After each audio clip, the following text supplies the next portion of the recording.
it would be a wise person. And so the Apostle Paul on this occasion says in Philippians chapter 1 and verse 9, "This I pray, that your love may abound still more and more in knowledge and in all discernment, that you may approve the things that are excellent, that you may be sincere and without offense till the day of Christ, being filled with the fruits of righteousness, which are by Jesus Christ, to the glory and the praise of God." Now I think a significant part of that text is the phrase, knowledge and all discernment. If you want to define what a wise Christian is, it's a person who has knowledge and who has the ability to discern between good and evil. And we're told if we have our senses exercised to discern between good and evil, that allows us to live righteously and sanctified before Him. And so that's kind of what we're talking about here. But he also gives a number of various aspects of that idea of knowledge and discernment. The first thing is approving of those things that are excellent. And so we need to have some awareness of what is excellent as it is contrasted to that thing which is poor, that thing that is unworthy. It reminds me of the text in Romans chapter 1, at the end of that chapter, where the apostle refers to individuals that no longer retain God in their knowledge, and as such they were given over to a debased mind, and then lists a great number of things that they did. But we are told that those who practice such things, or those who approve of those things that are practiced, are not worthy of the kingdom of heaven. And so there are many individuals in the world today that may not actively engage in certain heinous acts, certain things that are abominations toward God, and yet they are not approving what is excellent. They approve those things that are not as they should be. I never thought we would get to a nation, not to be political, but never get to a nation that would be so antagonist toward what we might refer to as the rule of law. We understand, always have, the anarchy that exists when laws are not followed and laws are not obeyed, but it seems at this time there is so much that is given to encourage those and to support those and to show sympathy for those who are breaking the law, and breaking the law purposefully, and often breaking the law violently. And yet people are tending to approve those individuals and actually hold against someone who would have the audacity to call these things wrong, and maybe the powers that be who would prosecute these things. And that's the opposite of wisdom. It's foolishness. It causes a degradation of society as an individual who is not approving those righteous things will himself, because of that, be on the road to perdition and ruin as he causes problems in his own life, physically with the application of these principles, and then of course spiritually in regard to his standing before God, because God will not countenance sin that is in our lives. But there is the approval of the things that are excellent. There are those who, because they have knowledge and discernment, they act in sincere or pure ways, and they are without offense. Remember, that's a good description of our Lord himself. He was one in whom there was no guile, nor was there deceit found in his mouth. He was not guilty of offense. Now, he offended a lot of people, but it wasn't because of anything that he had done amiss. He was a righteous individual, and we should strive to be righteous as well, being filled with the fruits of righteousness. When we talk about wisdom, unfortunately, it is the case that too few in the world, and perhaps we can even say too a few among us, are sufficiently wise. And there are some dangers that we want to address today. We could call them characteristics of the fool, but I would ask that you examine yourself very carefully to say, at the very least, if there are any tendencies in this matter. We will talk about extremes, but it can be that individuals will also be guilty, if not of these various things or the extreme aspects of these things, but maybe there are problems that exist in our own lives. And not necessarily the case with the first one, but as we will continue and follow, that may be true. So let's start off with the first obvious one because of what the text in Psalm 14 tells us. It's the obvious one we would start with. It's a foolish individual who denies God's existence. That's what the psalmist said in Psalm 14 and verse 1. The fool has said in his heart, there is no God. They are corrupt. They have done abominable works. There is none who does good. We talk with a little bit of humor about individuals who go beyond foolishness. Not only do they think it in their heart, but they're actually willing to say it out loud that there is no God. But the fact is, there are individuals who will look at the world, and because of the way they were raised, because of their unwillingness to consider that the heavens declare the glory of God and the firmament shows His handiwork, and that there is no speech nor language where their voice is not heard, they nevertheless are not willing to listen, not willing to consider those things, and strive to give any possible explanation for the existence of life, for the existence of creation, for the fact that we are here, other than the supernatural. It is a tendency that many have in our society today. I was always one who did not struggle in regard to my faith, but struggled with a feeling of maybe insecurity as I, for example, would go into college and I would have my geology teacher. I was studying in the early courses I was taking to possibly being an engineer, and so geology was one of the things that I studied, and physics was another thing that I studied in college. And you had these professors, and these professors were either atheist, evolutionist in some way. They might have acknowledged an existence of a God, but they did not attribute to Him creation at all, nor the creation account that we find in the book of Genesis. And I thought, well, how can I withstand such an individual? And how in the world those people who are so smart can deny these things if they're so? That in the beginning God created the heavens and the earth. In 6 days He did. On the seventh day He rested. But then I read an article, again while I was very young, where an evolutionist acknowledged the fact that the theory of evolution was just that. It was something that was a theory, and it was unfortunately something that has not yet been. In other words, it may get there in the future because he was supporting it, but it had not yet been given enough time, or there had not been enough advances and discoveries to really make it a satisfactory explanation for the reason of the existence of the universe and of mankind.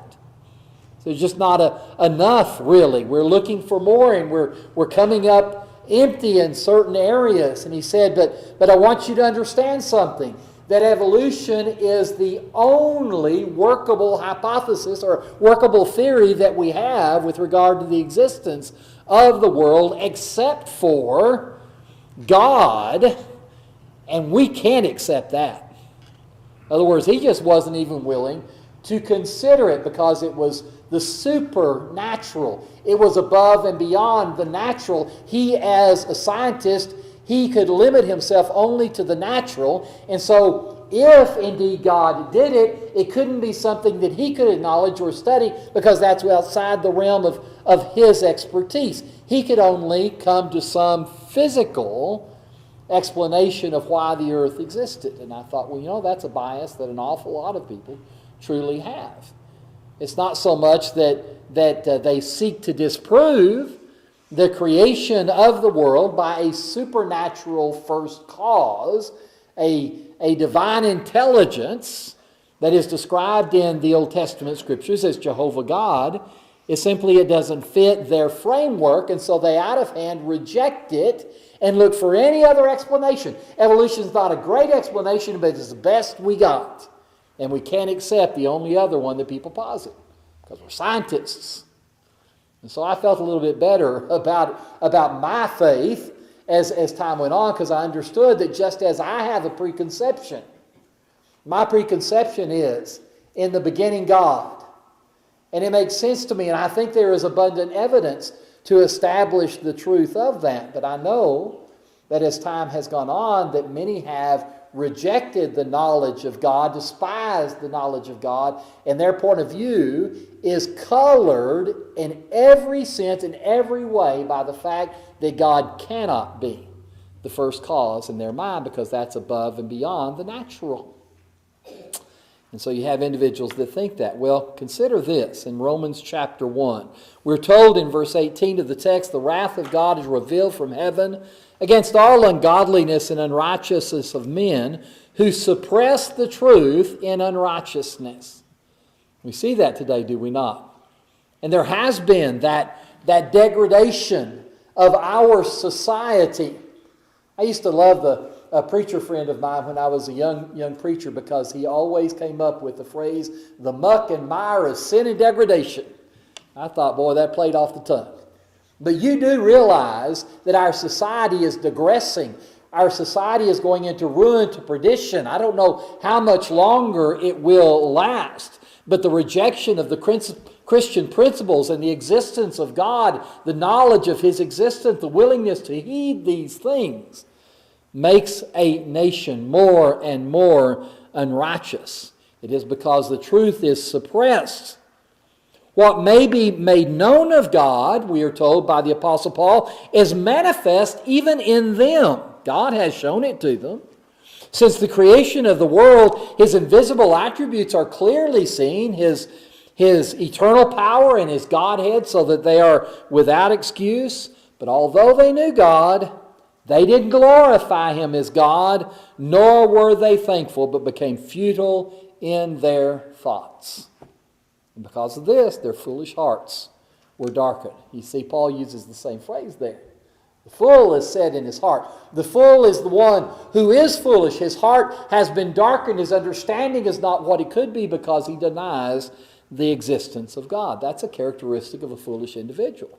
So what am I saying? Do I have the temerity? Do I have the audacity to say we've got a whole bunch of professors and scientists and extremely leading lights, extremely intelligent people in the mind of many in our society who really are fools and leading our nation into desolation and ruin because of such foolishness? Now let's get to the next point, because that one's one obvious to us who are here. But the second one is perhaps something we should consider. A fool is an individual who doesn't control himself. Well, that can hit closer to home, can't it? Losing perhaps our temper, speaking out when we should be silent.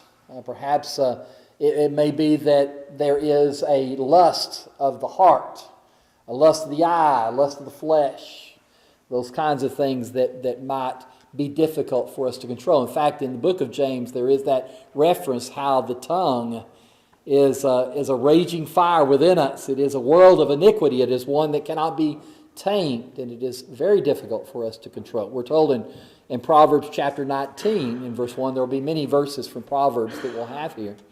But Proverbs 19, it is the fool who is perverse with his lips. So if someone doesn't control what he has to say, that's foolishness.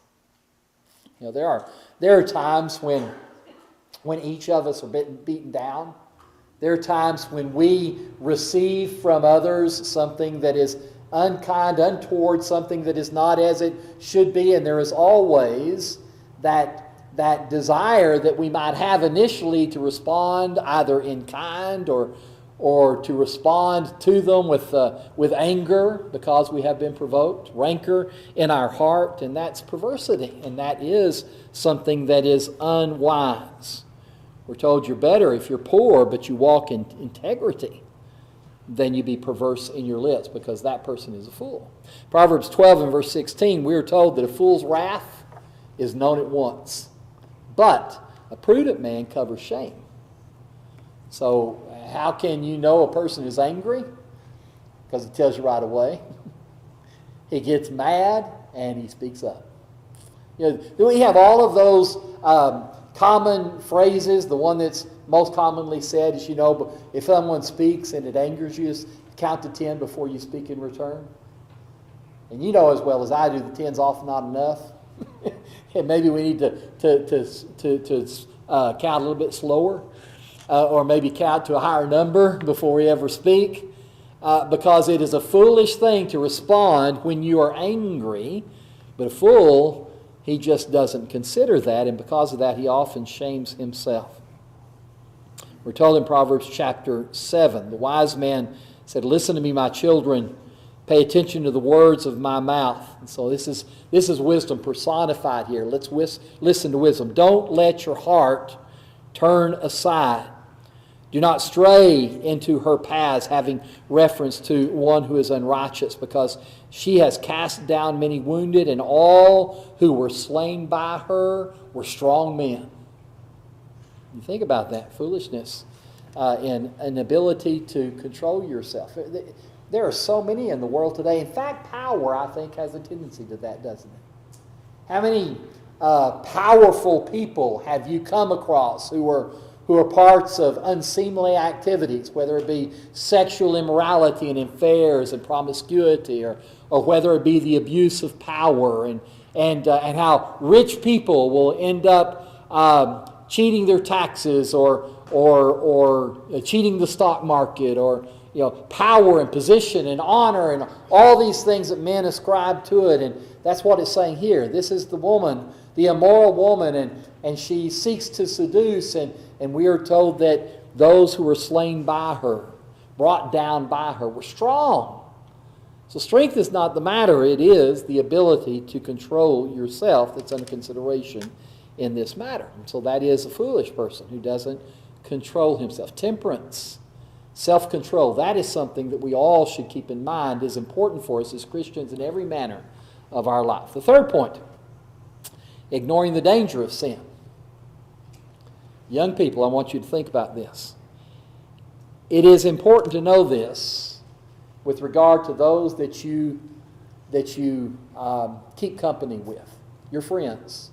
So we got friends at school, don't we? I had them growing up too. So I want to be with those friends. And then as their friends got a little bit older, then they started doing things that I knew I shouldn't do.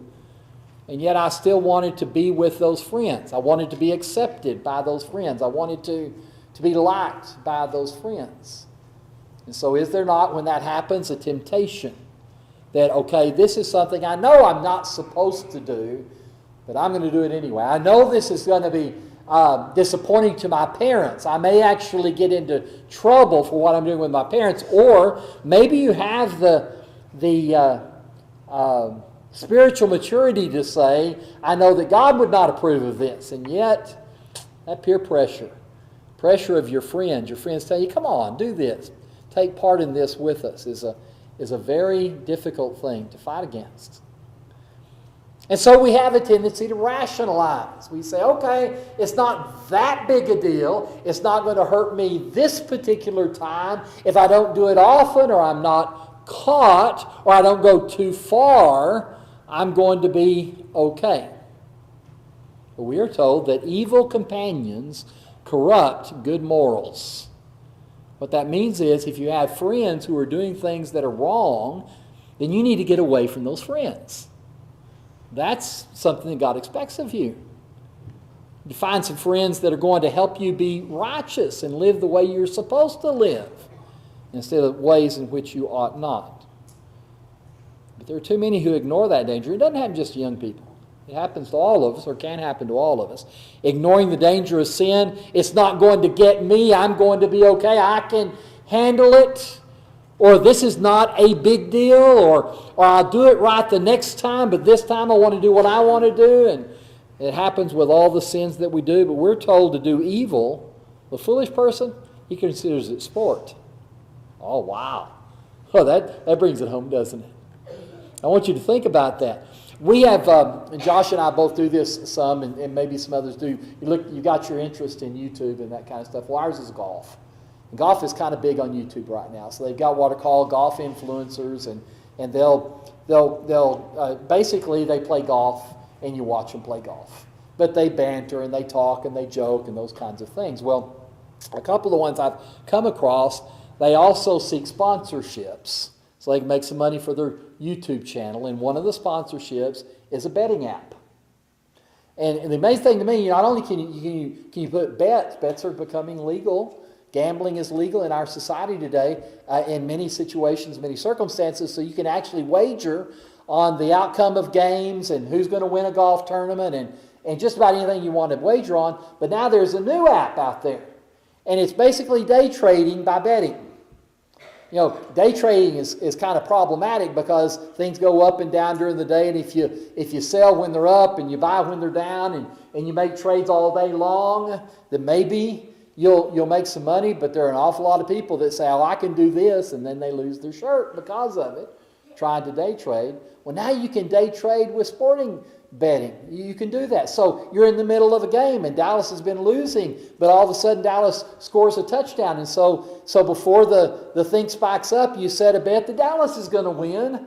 And if they keep their comeback and they win, then you make money. And it goes up and down, depending on what's happening in the sporting event. And you can actually make instantaneous bets throughout a game if you want to, in order to try to make money, or what most people are going to do is lose their shirts as a result of that, because it makes absolutely no sense. It's foolishness. But to do evil is like sport. Oh, this is fun. I remember a man that I knew who was trying to justify playing the lottery. And I said, it's covetousness. And I explained to him that it's a zero-sum game, and the other things that we talk about to show how that gambling is not only sometimes illegal, but also considered a vice when it is not, but it's immoral as well, and they just ignore it. His excuse was he bought the lottery tickets for entertainment. He was just entertaining us. And the proof is that he didn't scratch it off as soon as he got it. He went home and he put it on his dresser and waited till the next day to scratch it off. And because of that, it wasn't wrong for him to do it. Well, it's sport for a fool. And that's what evil is, sport to a fool. But a man of understanding, he has wisdom. And so there is that difference of doing evil. Sin is not dangerous. It's not that big of a thing. We're told in Proverbs 14, a wise man fears and departs from evil, but the fool rages and is confident. Sin doesn't scare me. Well, it ought to. The devil is a roaring lion walking about seeking whom he may devour. You need to resist him. You need to flee temptation, flee sexual immorality, all those things that we say with our sophistication, actually our foolishness, I can handle. Too often we're not able to. So we need to make sure we don't ignore the dangers of sin. There are two others I want to mention. The next one is pride, arrogance. Someone who's just not willing to listen to wise counsel. That's foolishness, characteristic of a fool. You think you know everything? You don't. I sure don't think I know everything. Let's consider God's Word. I've been preaching now since I was 16 years old. 63 years old now. I've been preaching for a long, long time. There's a lot that I don't know about God's divine will. It is so sublime. There is so much that I learn every time. I'm looking forward in the coming year to begin our study on Sunday mornings in the book of Hebrews, because I know how much I'm going to learn. I'm going to enjoy getting in and digging in, and there are going to be nuggets that I had never thought of before in my readings and in my study that I'm going to learn. But a foolish individual, he's right in his own eyes, as Proverbs chapter 12 says. It's the person who heeds counsel, the advice of others, who is wise. There's a reason why we're given oversight in the church. There's a reason why that oversight consists not of one man, but a panel of men, an eldership, when it is the scriptural pattern that is followed in God's church. There's a reason why we are to look to the guidance of our parents when we are young, because they are wiser than we are. And I do not know how many times I've heard young people argue with their parents thinking that I know best, thinking that you just don't understand, thinking that if you were in my shoes, you would think differently. The problem is they don't understand is their parents were once right where they are right now, thinking the same thing about their parents, and finally got to the point to where they realized, whoops, mom and dad knew better. I should have been listening to mom and dad more often instead of being antagonistic toward them. And that's an important thing to consider. We were told in Ecclesiastes chapter 10 and verse 12, the words of a wise man's mouth, they're gracious. The lips of a fool swallow him up. Swallow him up. Again, all of us need to understand these young people, old alike, children, teenagers, adults, whatever the case may be. Do you want to be known as a foolish person? Then just go on and do what you want. And will you mind if you do that we maybe set aside and we say, you know, oh, that person's so foolish. They have no wisdom at all. They just don't understand how foolish they're acting, how foolish they're sounding, how foolish their actions are. And if they would just listen and just accept that some people know better than them, have been farther along in their lives, have gained more understanding, more discernment than maybe they have. But this fool, we're told in Ecclesiastes 10 and verse 13, the words of his mouth begin with foolishness, and the end of his talk is raving madness. There's so many who have been caught up in this. The fool multiplies words. You ever seen that person who has to get the last word in?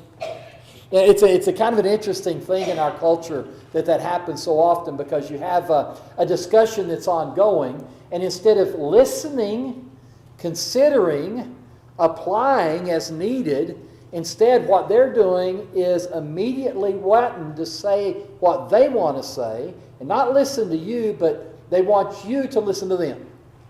So they're too busy talking to listen. And one of the aspects of that you see in such conversations is they always want the last word. They're never willing to stop with the other person making the point. They have to get their point in finally. As if I say the same thing for the 75th time, that maybe since I said it last, my way is the best way. It doesn't work that way, does it? So you've got a foolish person. His mouth, this is the word of the writer of Ecclesiastes, the wise man of Ecclesiastes, inspired by God. The words of his mouth begin with foolishness, but the end of his talk is raving madness. We need to be careful about that and understand that arrogance and pridefulness, none of us know what is best. God knows what is best, but none of us should go through our lives without asking for and receiving and accepting the wise counsel that another can share with us. It's an important part of being a child of God and being acceptable to Him. Then the final point I want to make, and this is one to consider again for us, and that is the fool does not prepare his soul for death. And again, the word fool is used in Luke chapter 12 when God said to that rich one, this night your soul will be required of you. Then whose will those things be which you have provided? Nope, that's not how he started it, was it? It wasn't. He said, fool, this night your soul will be required of you. Then whose will those things be which you have provided? So is he who lays up treasure for himself but is not rich toward God. It's foolishness. Why do we call Matthew chapter 25 with regard to the parable that was there talking about Judgment Day, the wise and the foolish virgins? What's the difference between the wise and the foolish virgins? The wise virgins brought extra oil for their lamps. The foolish virgins did not. And when the Lord was delayed in coming, the wise virgins were able to retrim their lamps and to go into the feast when he finally showed up. The foolish virgins weren't there because they had to go buy more oil. They were not prepared. Wise, foolish. It's foolish not to prepare for that day when the Lord's coming. So how do you do that? Well, we understand this. It's not to discern the times. God has not revealed to us when the world's going to come to an end. He has not revealed the minute. He has not revealed the hour. He's not revealed the day. Now, there are individuals today that will say, well, we know that he's not revealed the hour, the minute, or the day. We may even say that he hasn't revealed the month. But surely we can discern the times, and as a result of discerning the times, we can come up with some using the math of the Old Testament, using the prophecies, using the book of Revelation, go in and using the machinations of our own minds, we could come up with some formula to say it's going to happen. 1898, Jehovah's Witnesses. 1914, Jehovah's Witnesses. Those are the two that come to my mind as far as dates, but there have been dates that have been given since 1914 until today where individuals said, they got it wrong, but I got it right. You had the, what's his name? Can't remember his name right offhand. But the big writer, evangelical writer in the 1980s, he wrote a book called The Countdown to Armageddon, the 1980s. He said by the end of the 1980s, Armageddon would come. And the great final battle would be coming in 1980s. And it didn't happen. We could go day by day by day. God has not told us the minute. He hasn't told us the hour. He hasn't told us the day. He hasn't told us the month. He hasn't told us the year. He hasn't told us the century. He hasn't told us the millennia. We could go on and on and on to say that we don't know when it is that the Lord will come. Now, don't take it from that it's not going to happen anytime soon, because it could happen today. Today is the day you have for salvation. The Lord will come as a thief in the night. A thief in the night. You know, that's scary, isn't it? Why does the thief come in the night? So we don't see him.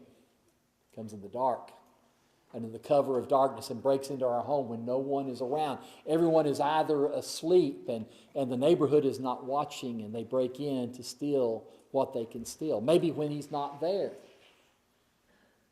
We don't know when it's going to happen, do we? We're told that it's going to happen when the Lord determines it's going to happen. The Lord is long-suffering toward us, not willing that any should perish, but all come to repentance. But the day of the Lord will come as a thief in the night. And that tells us we should prepare. And we should prepare today. So as we draw our lesson to a close, noting those things, understand this. You don't want to be a fool. Just don't want to be foolish. We can act foolishly. Children act foolishly. All the kids were over at our house last night, and they were giggling and laughing and carousing and having the best time. And we could say they're being kind of foolish sometimes and playing and being silly. That's fine. But this is too serious. This is important. Our spiritual standing with God. And understand, when you make bad decisions, where your life is not lived for Christ, not only does it compound itself in your own destruction, but also in the sorrow that it brings to others, to those who love you as well. And so it is truly a danger to be a fool, and may we never, ever have those characteristics in our own lives. And so this is a word of warning to you. I appreciate your kind attention in these things. And keep in mind what is stated in Proverbs chapter 7, that one who begets a scoffer, he does so to his sorrow. The father of a fool has no joy. We want to bring joy into the world, want to bring joy to others. We want the peace which passes understanding for ourselves, and we certainly want God to be happy. And with that, we offer that invitation, knowing that there's more joy in heaven over one person who needs to repent rather than the 99 who needs no repentance. There is anyone who is here who has a need to respond to the gospel, who has a need to make things right in your life, who needs us to pray for you. Let us rejoice. Take that step. Be wise and discerning and do what you need to do. Would you do